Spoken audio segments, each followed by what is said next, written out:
So hey students, in this video we will be studying about one of the application of Gauss law, and that is electric field due to infinite wire. Okay, तो wire की बात किया तो सबसे पहले आपके दिमाग में क्लिक होना चाहिए कि मैंने बताया था कि चार्ज डिस्ट्रीब्यूशन में जब वायर पे होगा या रिंग पे होगा तो that is considered as linear charge distribution. तो यहाँ पे जो चार्ज डिस्ट्रीब्यूशन वो क्या है, लीनियर। क्यों? क्योंकि हमने क्या लिया हुआ है, वायर।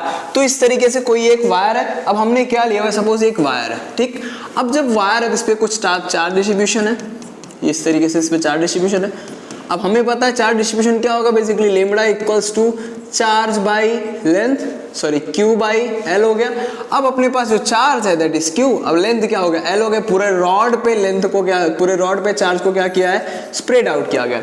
अब इसी को असम्पशन के लिए सपोज इसके यहाँ पे अपने को क्या करना है, पता करना है कि इलेक्ट्रिक फील्ड की वैल्यू क्या होगी। तो सपोज हम सिंप्लीफिकेशन के लिए हमने क्या किया हुआ यहाँ पे, अब जब सिंप्लीफिकेशन लिया तो वायर है, वायर पे हमने क्या किया हुआ, ये जो पॉइंट बता रहा है हमें यहाँ पे जो पॉइंट्स है ये रिप्रेजेंट कर रहा है अपने को गॉसियन सरफेस। तो ये क्या है, गॉसियन सरफेस है, ये हो गया गॉसियन सरफेस। हमने क्या किया हुआ है, ड्रॉ किया हुआ है। तो अपने पास जो गॉसियन सरफेस ड्रॉ किया वो ये इतना जो पोर्शन है और जो इतना पोर्शन इसका जो लेंथ है दैट इज एल।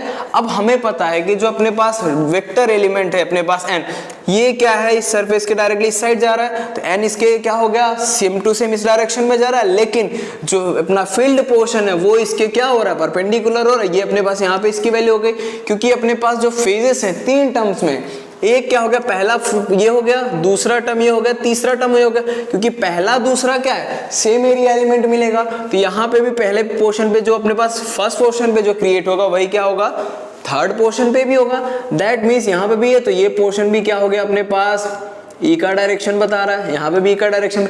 अब यहीं पे जो अगर मैं एंगल की बात करूँ तो यहाँ पे जब परपेंडिकुलर हो जाएंगे तो थीटा कितना मिल जाएगा अपने को, थीटा विल बी 90 डिग्री। यहाँ पे भी थीटा क्या हो जाएगा, 90 डिग्री हुआ। जब थीटा 90 डिग्री हुआ तो ये दोनों एक दूसरे के क्या, परपेंडिकुलर। लेकिन एक ऐसा पॉइंट है यहाँ पे, पॉइंट पी है, जिसका जो पोर्शन है सेंटर से देखा जाए तो जो हमने सिलेंड्रिकल कंपोनेंट, सपोज क्या सिलेंड्रिकल पोर्शन लिया हुआ, मैं लिख देता हूँ सिलेंड्रिकल पोर्शन लिया हुआ, सिलेंड्रिकल पोर्शन लिया जिसका रेडियस क्या है, यहाँ पे r है, क्योंकि जो हमने पोर्शन लिया that is radius is r। अब इस पॉइंट पे जो n है जो e है दोनों सेम है, मतलब दोनों एक दूसरे के परपेंडिकुलर है ही नहीं। यहाँ पे जब परपेंडिकुलर नहीं है दैट मीन्स दोनों का जो एंगल हो रहा है वो कितना हो रहा है, 0 डिग्री हो रहा है। दोनों में डिफरेंस है नहीं, परपेंडिकुलर है ही नहीं, तो अपने पास एंगल क्या हो जाएगा, 0 हो जाएगा। अब एज पर द स्टेटमेंट हमें पता है कि जो फ्लक्स एसोसिएशन होता है, सो फ्लक्स का क्या होता है formula, flux associated. So flux associated क्या हो जाएगा, phi equals to E dot A cos theta, ठीक है। क्योंकि इस पॉइंट पे निकालना तो थीटा क्या हो गया, 0, तो हमें फ्लक्स क्या मिल जाएगा अपने पास, ए मिल गया। अब हमें फ्लक्स की वैल्यू मिल गई, कौन से पॉइंट पे निकालना है, पी पे, वहां पे थीटा की वैल्यू क्या हो रही है, 0 हो रही है। दोनों का जो डायरेक्शन है सेम हो रहा है तो एंगल क्या हो गया अपने पास, 0 हो गया। अब यहाँ पे हमें ए निकालना है, ए क्या है, कौन सा पोर्शन है, due to cylindrical portion, cylindrical portion. So area क्या हो जाएगा उसका, 2 पाई आर एच, लेकिन लेंथ इसका क्या हमने अज्यूम किया हुआ, l. So A equals to क्या हो जाएगा, 2 पाई आर एल। ये हमें क्या मिल गया, एरिया जो सिलेंड्रिकल सरफेस हमने अज्यूम किया हुआ है उसका हमें ये एरिया मिल गया। अब अकॉर्डिंग टू गॉस स्टेटमेंट क्या है, according to Gauss statement, Gauss law भी लिख सकते हैं चलेगा। So that is phi equals to q upon epsilon naught हो गया। अब हमें देखना है वायर है, वायर पे चार्ज डिस्ट्रीब्यूशन मैंने क्या बताया, लीनियर है। तो अगर मैं उसको कन्वर्ट करूंगा तो ये जो टर्म होगा अपने पास क्या हो जाएगा, सो हमें पता है lambda equals to Q by l. So Q की वैल्यू क्या हो जाएगी अपने पास, लेमडा एल। तो हम यहाँ पे ये वैल्यू क्या कर सकते हैं, सब्स्टिट्यूट कर सकते हैं। सो फाई इक्वल्स टू क्या हो जाएगा अपने पास, lambda L upon epsilon naught, and that will be equation number 2 and that will be our equation number 1।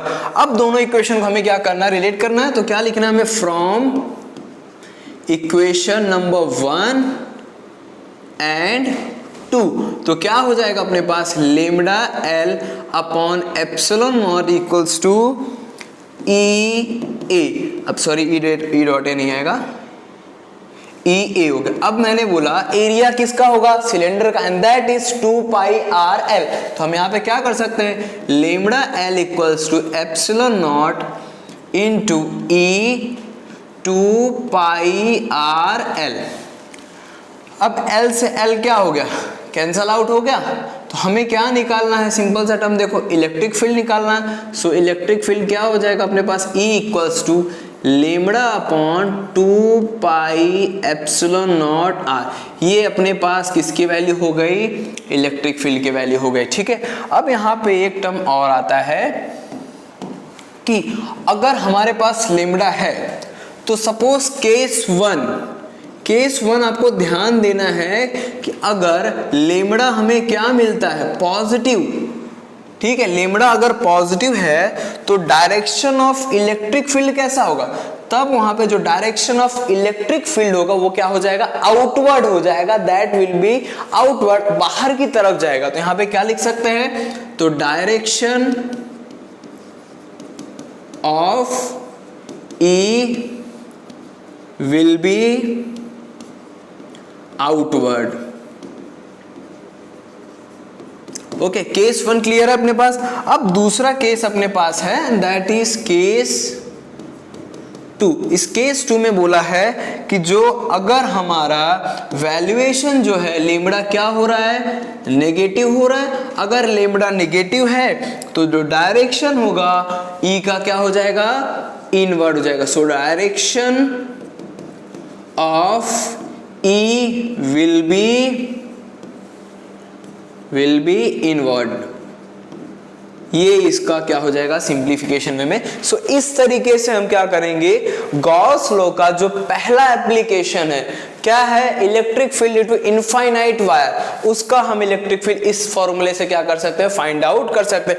अगर कोई हमसे पूछता है कि चलो हमने जो लेमडा की वैल्यू निकाली वो क्या है, जो लेमडा अपने पास है, लीनियर चार्ज डिस्ट्रीब्यूशन है, वो पॉजिटिव है, तो इलेक्ट्रिक फील्ड का डायरेक्शन क्या होगा। तो आपको पता, डायरेक्टली दिमाग में याद रहना चाहिए कि अगर पॉजिटिव है तो बाहर की तरफ, नेगेटिव है तो अंदर की तरफ। तो मैंने टर्म्स को क्या कर दिया, इजीली मेंशन आउट कर दिया। सो अब इसको क्या कर सकते हो, सिंप्लीफाई करके अपने आपको एडजस्ट करके इस टर्म्स को क्या कर सकते हो, क्लियर आउट कर सकते हो।